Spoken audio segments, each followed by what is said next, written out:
Ecocultura, televisión comunitaria, oportunidad para todos. Somos la voz y la imagen de la gente.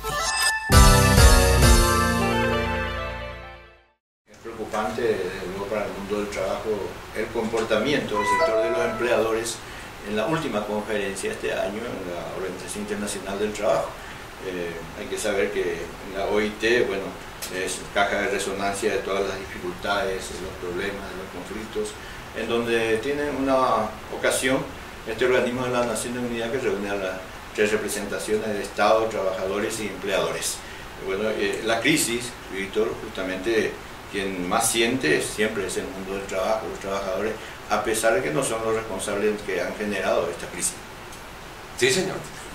Bueno, ¿qué es lo que está pasando a nivel internacional y a nivel nacionales también? Vamos a empezar por Paraguay. ¿Quiénes son los que...? El Paraguay hace 2 años creció 15.5% o algo así. Un crecimiento espectacular, impactante en los libros, en los papeles. Ahora, ¿cuáles son los sectores que más crecieron? ¿Cuáles son los sectores? El sector de la soja, con las exportaciones, el sector de la carne y el sector de la banca, el sector financiero. Esos son los que crecieron.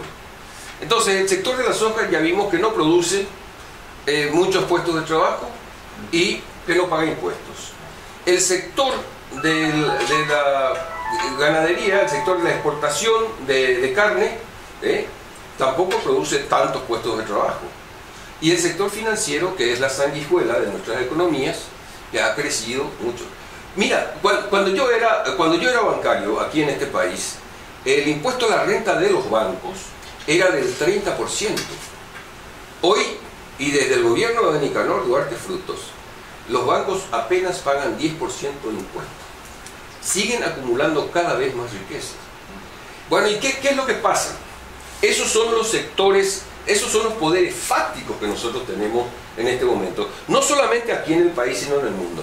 El poder está concentrado en el sector financiero de la economía y en las transnacionales, las que producen la soja, por ejemplo.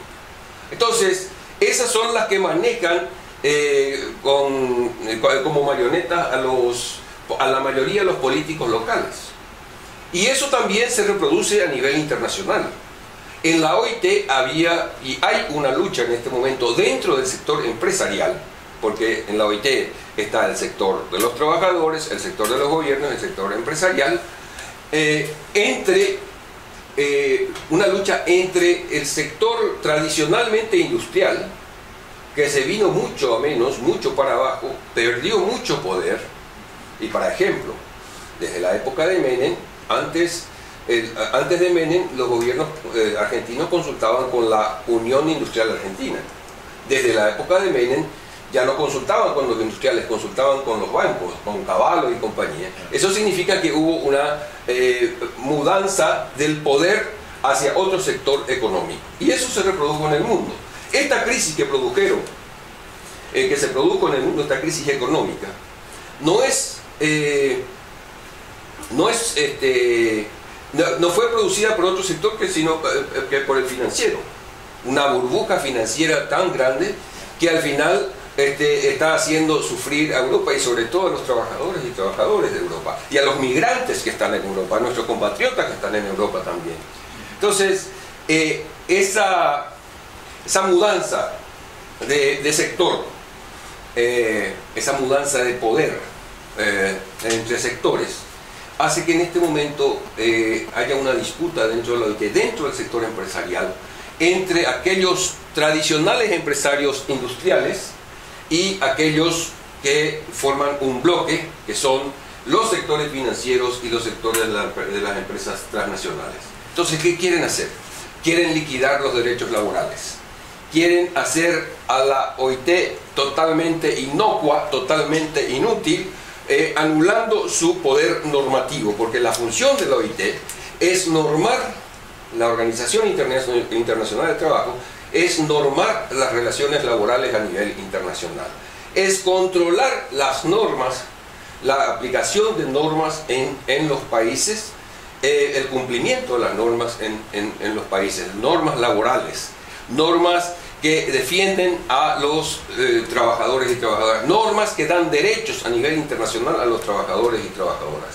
Entonces, ese sector de las finanzas y el sector de las transnacionales está desplazando al sector industrial en el poder dentro del grupo de empresarios a nivel mundial.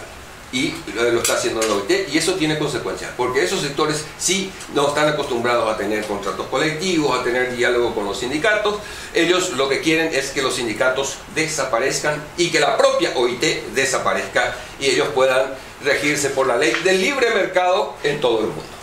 Entonces, Víctor Báez cada vez es más fuerte, justamente los desafíos que tiene tanto la Confederación Sindical de Trabajadores de las Américas como la Confederación Sindical Internacional y otras expresiones en el mundo del trabajo. ¿Cómo se enfrenta todo esto? Mira, voy a tomar nuevamente el ejemplo de Paraguay. Yo no entiendo cómo nosotros como país nos parecemos tan poco a nuestros vecinos y nos parecemos sí mucho más a los países centroamericanos. La realidad nuestra es más parecida a la de Honduras, a la de Guatemala, a la de El Salvador, guardando las distancias, porque en este momento el actual gobierno de El Salvador está tratando, progresista, está tratando de hacer cosas para cambiar. Pero nos parecemos más a esos países, porque de la lección reciente, de la historia reciente de nuestros vecinos, nosotros podemos tomar lecciones. Voy a tomar dos cosas, dos ejemplos. Voy a tomar un país grande y un país pequeño. Brasil. En Brasil, el gobierno de Lula sacó a 35 millones de trabajadores y trabajadoras de la pobreza. 35 millones de personas de la pobreza. ¿Cómo les sacó? Dándoles derechos. No solamente con transferencias, no solamente combatiendo el trabajo infantil, sino reconociendo los derechos de los trabajadores y trabajadoras. Y no en balde, Brasil tiene en este momento un total de más o menos 20% de trabajadores y trabajadoras organizados en sindicatos. De cada 100 trabajadores y trabajadoras, hay 20 organizados en sindicatos.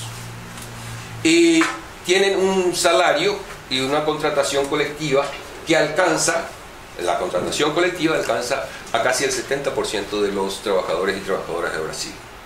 Es decir, tienen mejores sueldos que el mínimo, tienen más derechos que los establecidos en la ley del trabajo, etcétera, etcétera. De esa forma Lula sacó de la pobreza. Y otra forma de la que le sacó de la pobreza es que aquí en Paraguay nosotros, los ricos no pagan impuestos.